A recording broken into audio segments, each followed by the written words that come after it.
Fantasy apps को लेकर जैसे ही केंद्र सरकार का आदेश आया कि इन्हें बंद कर दिया गया है, लोगों ने झटके से लेकिन दुखी मन से इन ऐप्स को अपने फोन से अनइंस्टॉल कर दिया। लेकिन कुछ दिनों पहले हमें लगा कि चेक करें कि क्या अब भी प्ले स्टोर में फैंटेसी ऐप्स दिखाई देती हैं या नहीं। मेरी टीम ने चेक किया तो डाउनलोड हो गई, लेकिन जैसे ही ऐप ओपन किया गया तो मैं भी हैरान हो गया।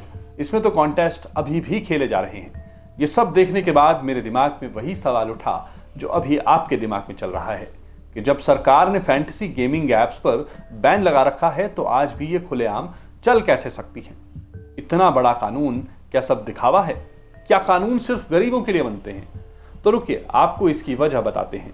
इसका सीधा जवाब यह है कि जब भी भारत में कोई नियम कानून बनता है तो देश के अमीरों के पास एक बड़ी टीम होती है जो कानून में कुछ ना कुछ लूप होल निकाल ही लेती हैं, या सीधा कहूं कि कानूनी दांवपेच के दम पर कोई ना कोई जुगाड़ बना लेती हैं। लेकिन इन फैंटेसी ऐप्स के मामले में क्या झोल है?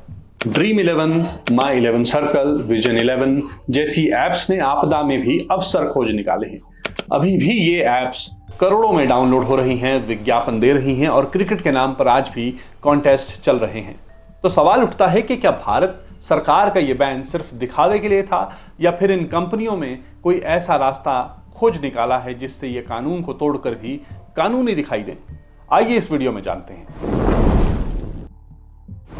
देखिए, भारत में टॉप 3 फैंटेसी ऐप्स हैं ड्रीम 11, माई 11 सर्कल और विजन 11। इन सभी ऐप्स के अलावा बाकी की ऐप्स इनकी मूल कंपनियों का एक प्रोडक्ट होता है। तो ड्रीम 11 की original company dream sports private limited है, वैसे ही माई 11 सर्कल की मूल कंपनी का नाम गेम्स 24/7 प्राइवेट लिमिटेड है। इन फैंटेसी ऐप्स पर इन दिनों बिना पैसे दिए कॉन्टेस्ट खेले जा रहे हैं। फर्क सिर्फ यह है कि करोड़ों के बजाय अब सिर्फ लाखों रुपए ही जीते जा सकते हैं। तो सवाल उठता है कि इन फ्री कॉन्टेस्ट से अब ये ऐप्स क्या करना चाह रही हैं? मुफ्त में तो लाखों बांटकर ये कंगाल हो जाएंगी। तो बता दूं कि इन्हीं फैंटेसी ऐप्स के जरिए भी ये कंपनियां फायदे में ही चल रही हैं। इन फैंटेसी ऐप्स के जरिए ये कंपनियां अपनी ही दूसरे प्रोडक्ट्स का प्रचार करती हैं, दूसरे ऐप्स को प्रमोट करती हैं और इन पर गूगल एड्स और अन्य विज्ञापन चलाकर भारी मुनाफा कमा रही हैं। एग्जाम्पल के लिए ड्रीम 11 की पेरेंट कंपनी ड्रीम स्पोर्ट्स अपनी अन्य apps fan code, dream set go जैसे प्लेटफॉर्म को ड्रीम 11 के जरिए प्रमोट कर रही हैं। दरअसल ये फैंटेसी ऐप्स अब एक एड एंड डेटा प्लेटफॉर्म बन चुके हैं। इसके अलावा आपको लगता होगा कि अगर ये एंट्री फीस नहीं ले रहे तो घाटे में होंगे, लेकिन असलियत ये है कि इनके पास अब भी 3 बड़े स्रोत हैं। एड्स के अलावा स्पॉन्सरशिप, एफिलिएट डील से भी कंपनियां भारी मुनाफा कमाती हैं, लेकिन सबसे ज्यादा फायदा यूजर डेटा से होता है जो करोड़ों का होता है। तो समझिए, असली खेल अब रियल मनी का नहीं बल्कि यूजर डेटा और एंगेजमेंट टाइम का बन चुका है। अब चलते हैं अपनी वीडियो के मेन मुद्दे पर। आइए जानते हैं कि the promotion and regulation of online gaming bill 2025 क्या कहता है। अगस्त 2025 में भारत सरकार ने the promotion and regulation of online gaming bill 2025 संसद में पास किया। इस बिल के चैप्टर 1 सेक्शन 21G तहत सरकार ने साफ कहा, नो पर्सन शैल ऑफर और allow any online money game, यानी अब कोई ऐसा ऑनलाइन गेम नहीं चलेगा जिससे पैसे का लेन देन यानी गिव एंड टेक हो। सरकार का साफ आदेश था कि जो गेम रियल मनी से खेला जाता है जैसे फैंटेसी क्रिकेट, फैंटेसी फुटबॉल आदि, उन पर रोक लगाई जाएगी। मंत्रालय ने यह भी कहा कि ये ऐप्स ना तो खिलाड़ियों से एंट्री फीस ले सकती हैं और न ही किसी प्रकार का कैश रिवॉर्ड दे सकती हैं। अब हुआ ये कि जैसे ही कानून आया, बड़ी बड़ी फैंटेसी कंपनियां ड्रीम 11, MPL, गेम्स 24/7 और विंजो सीधे सुप्रीम कोर्ट जा पहुंचे और कहा कि ये कानून हमारी आज़ादी और हमारे बिजनेस पर हमला है।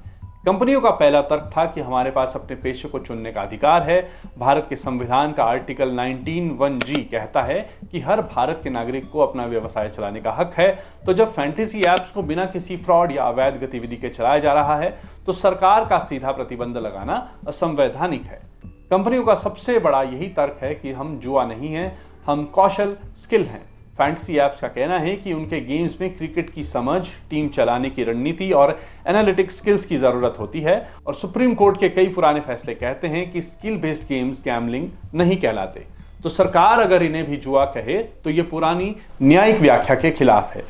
कंपनियों का यह भी तर्क है कि सरकार ने पूरा उद्योग ही बैन कर दिया है, जबकि उसे रेगुलेट किया जाना चाहिए था, जैसे age limit, KYC verification, spending limits और एडिक्शन चेक्स लगाना। पर सरकार ने आसान रास्ता चुना कि पूरा का पूरा बंद कर दिया। यानी ये कानून डिस्प्रोपोर्शनेट है, यानी उद्देश्य सही है लेकिन तरीका गलत है। कई राज्यों में पहले ही ऑनलाइन गेमिंग पर अपने अपने कानून हैं, तो कंपनियों ने कहा कि ऑनलाइन गेमिंग का विषय राज्य सूची में आता है, यानी केंद्र सरकार को पूरे भारत का एक समान कानून लाने का अधिकार नहीं होना चाहिए था। ये संविधान के फेडरल स्ट्रक्चर का उल्लंघन है। सरकार द्वारा बनाए गए इस कानून में जुर्माने से लेकर जेल जाने तक का प्रावधान है। कंपनियों का कहना है कि अगर कोई व्यक्ति केवाईसी या रूल तोड़ता है तो उसका लाइसेंस रद्द किया जा सकता है, पर सजा देकर पूरी इंडस्ट्री को खत्म करना यह न्याय नहीं, अत्याचार है।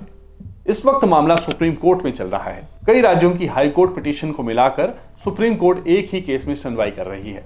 सरकार कह रही है कि हम एडिक्शन, मनी लॉन्ड्रिंग और फ्रॉड रोकना चाहते हैं, जबकि कंपनियां कहती है कि हम तो स्किल सिखा रहे हैं, जुआ नहीं। इन मुख्य तर्कों के आधार पर अब ये फैंटेसी कंपनियां सुप्रीम कोर्ट में केस लड़ रही हैं। तो अब सवाल है कि ये फ्री कॉन्टेस्ट कब तक चलेंगे। कोर्ट ने अभी तक इन फ्री कॉन्टेस्ट को लेकर कोई साफ समय सीमा नहीं दी है। ऑनलाइन गेमिंग बिल में नो मनी गेम्स लिखा है, लेकिन फ्री एंगेजमेंट गेम्स पर कोई स्पष्ट रोक नहीं है।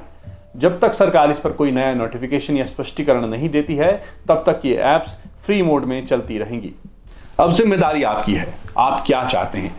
आपके इन फैंटेसी ऐप्स पर अनुभव कैसे रहे हैं, हमारे साथ शेयर करें। और सरकार के इन ऐप्स पर लगाए गए बैन से आप कितने सहमत हैं, कमेंट करके जरूर बताएं। वीडियो इन्फॉर्मेटिव लगा तो अपने दोस्तों के साथ शेयर करें और हमें सब्सक्राइब करना ना भूलें। नमस्कार।